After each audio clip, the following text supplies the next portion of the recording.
एक तरफ है ग्रैंड जेनो, ड्रैगन बॉल सुपर का ओमनी किंग, जिस कैरेक्टर का डिजाइन देखकर आपको लगता होगा कि ये एक छोटा सा बच्चा है, लेकिन उसका एक हाथ हिलाने से पूरा का पूरा यूनिवर्सेस खत्म हो जाते हैं। उसके पास ना कोई ट्रेनिंग का सीन है, ना कोई फ्लैशी ट्रांसफॉर्मेशन, बस एक ही एबिलिटी है जो उसे मल्टीवर्स का सबसे बड़ा थ्रेट बनाती है, और वो है इरेज। इरेज का मतलब एग्जिस्टेंस का खात्मा, जहाँ कोई रेजिस्टेंस, कोई सील्ड और कोई गॉड भी उसको रोक नहीं सकता। गॉड ऑफ डिस्ट्रक्शन और एंजल्स, जिनके सामने नॉर्मल मॉर्टल्स कुछ नहीं होते, वो भी जेनो के सामने एकदम पावरलेस होते हैं। वो डिसाइड करे तो एक ब्लिंक से ट्रिलियंस ऑफ लाइव्स और काउंटलेस गैलेक्सीज गैप कर दे। जेनो सिर्फ एक फाइटर ही नहीं, बल्कि वो एक living embodiment of supreme authority है। मतलब उसका विल ही लॉ है। अगर जेनो बोले ये यूनिवर्स नहीं चाहिए, तो वो बस एक थॉट्स या फिर गेस्चर से इरेज हो जाती है। जेनो के पास कॉम्बैट स्किल नहीं है, उसका काम पंच या किक करना नहीं है। अगर उसके सामने कोई तेजी से अटैक्स करे तो जेनो डॉज नहीं कर पाता, इसीलिए ग्रैंड प्रिस्ट उसकी प्रोटेक्शन करता है। लेकिन अगर जेनो रिएक्ट कर जाए तो बस एक बटन प्रेस टाइप मूव में वो किसी भी एंटिटी को इरेज कर देता है, चाहे वो कितना भी पावरफुल क्यों ना हो। और ये बात याद रखना कि बस ये सिर्फ इरेज करता है, उसके अलावा और कुछ नहीं, और वह भी उस चीज को जिसके बारे में ये पहले से जानता हो। अब जिसको जानेगा नहीं उसको इरेज कैसे करेगा। दूसरी तरफ है एक ऐसा कैरेक्टर जिसका नाम एनिमे फैंस के बीच धीरे धीरे ही सही लेकिन एक लेजेंड के रूप में बाहर आ रहा है। Wang Ling, the daily life of immortal king का हीरो। वॉन्गलिंग को एनिमे के अंदर थोड़ा सा वीक जरूर दिखाया गया है, इसीलिए एज अ वॉन्गलिंग फैन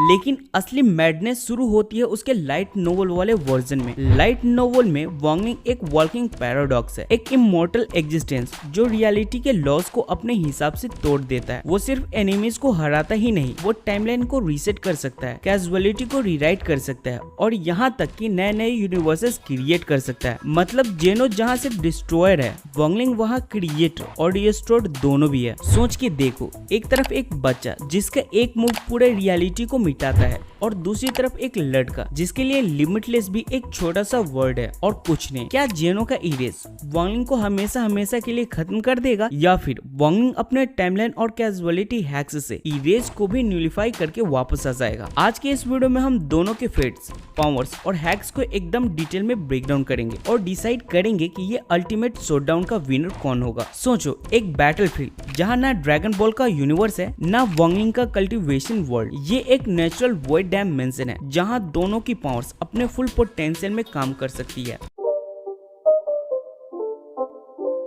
जेनो का स्टाइल एकदम सीधा है, उसके पास ना टॉन्टिंग होती है ना मार्शल आर्ट्स। वो डायरेक्टली अपने इरेज यूज करता है। जैसे ही फाइट स्टार्ट होती है वो अपने हाथ उठाता है और एक थॉट से वॉन्गलिंग को इरेज करने की कोशिश करेगा। अगर यहाँ पे कोई और कैरेक्टर होता तो वो एक ही झटके में गायब हो जाता, लेकिन यहाँ वॉन्गलिंग के हैक्स साइन करता है, उसके कैजुअलिटी मैनिपुलेशन एक्टिव हो जाता है। मतलब इरेज होने का इफेक्ट एग्जिस्ट ही नहीं करेगा, क्योंकि वॉन्गलिंग उस इरेज के कॉज को ही खत्म कर देता है। रिजल्ट, जेनो का इरेज वॉन्गलिंग पर इम्पैक्ट नहीं करेगा। जेनो अपने नॉर्मल क्यूट चेहरे के पीछे पूरा मल्टीवर्स का फियर का सिंबल कैरी करता है। अगर एक अटेम्प्ट फेल भी हो जाती है तो वो कंटिन्यूअस इरेज वेव्स भेजता रहेगा, एक के बाद एक, बिना रुके बिना थके लगातार, जैसे वो ट्रंक्स टाइमलाइंस को वाइप आउट करता है। लेकिन वॉन्गलिंग सिंपल सील्ड यूज नहीं करता, वो अपने रियलिटी के वैपरिंग के थ्रू वो खुद के अपने एक माइक्रो यूनिवर्स बनाता है, जहाँ जेनो का इरेज रूल काम ही नहीं कर सकता। मतलब इरेज हुआ भी तो वो सिर्फ उस माइक्रो बबल को टच करेगा। वॉन्गलिंग की असली प्रेजेंस अनटचेबल रहेगी। जेनो का सबसे बड़ा फ्लैक्स ये था कि उसने एक पूरा टाइमलाइन को इरेज कर दिया था, और ये वो प्रूफ है कि वो सिर्फ स्पेस में ही नहीं बल्कि टाइम के फ्लो में भी इंटरवर्जन करता है। मतलब अगर वो चाहे तो पूरा वॉन्गलिंग के टाइमलाइन को डिलीट कर देगा, लेकिन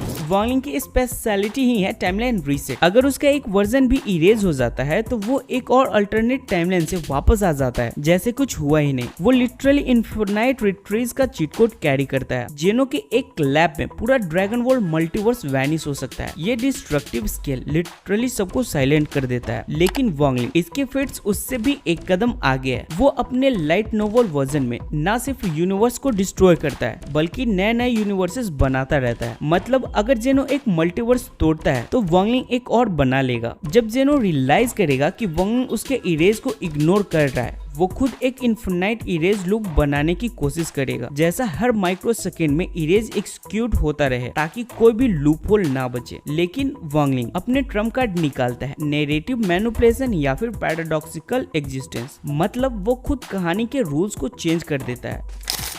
जेनो एक रॉ डिवाइन बटन है जिससे सब कुछ वैनिश हो जाता है। वांग लिंग एक हैकर है जो बस उस बटन के कोड को ही रीराइट कर देता है। तो कौन जीतेगा? आंसर डिपेंड करता है कि तुम किस यूनिवर्स के लॉजिक को फॉलो करते हो। जेनो एक प्योर डिस्ट्रॉयर है, उसका एक गेस्चर पूरे मल्टीवर्स को इरेज कर सकता है। वो अल्टीमेट एंड का सिंबल है, उसके सामने कोई भी एंटिटी जितने भी पावरफुल है एक ब्लिंक में वैनिश हो जाते हैं। दूसरी तरफ है वांग लिंग, एक इमोर्टल मैनिपुलेटर। उसके पास सिर्फ रॉ पावर ही नहीं बल्कि हर रूल्स, हर लॉ और हर नैरेटिव को तोड़ने की एबिलिटी है। अगर जेनो एक बार डिस्ट्रॉय करेगा भी तो वांग लिंग एक बार रिक्रिएट करेगा। अगर जेनो इन्फिनाइट लूप बनाएगा तो वांग लिंग उस लूप को ही रीराइट कर देगा। तो अगर हम ड्रैगन बॉल के रूल्स को फॉलो करते हैं तो कोई भी कैरेक्टर चाहे उसके पावर कितना भी ज्यादा क्यों ना हो, जेनो के इरेज से बच नहीं सकता। इसलिए ड्रैगन बॉल लॉर में जेनो एक एब्सोल्यूट बीइंग है, उसके आगे ना गोकू, ना बेरस और ना ही विश खड़ा रहेगा, कोई चांस ही नहीं है। लेकिन अगर हम क्रॉस वर्स न्यूट्रल ग्राउंड पे खड़े हो तो वांग लिंग के कैजुअलिटी मैनिपुलेशन, टाइमलाइन रीसेट्स और नैरेटिव लेवल पैराडॉक्स उसको प्रैक्टिकली अनकिलेबल बनाती है। मतलब चाहे जेनो कितने बार भी इरेज करे, रिजल्ट हमेशा सेम रहेगा। वांग लिंग वापस आ जाएगा जैसे कुछ हुआ ही नहीं। जेनो एक वन शॉट गॉड है, लेकिन एक ही ट्रिक के थ्रू।